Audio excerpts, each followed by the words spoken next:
All right, let me walk you through this in a simple way. Lovable is great for building fast. You talk to the AI, it builds the app for you, and you're up and running in no time. It feels smooth and effortless.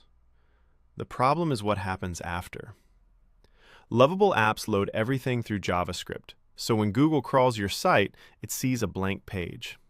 That's why so many Lovable sites look nice but never rank. So I built a Chrome extension to fix that without changing how you use Lovable at all. First step, install the extension from the Chrome Web Store. When you open it the first time, it'll ask for your Vercel token.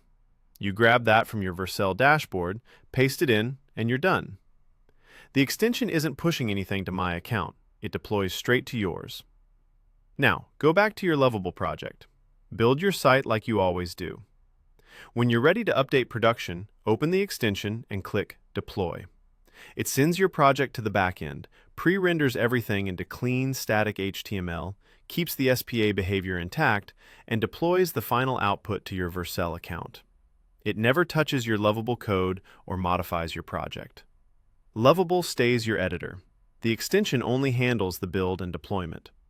If you want to attach your domain, you do that on Vercel, the same way you'd link any static site.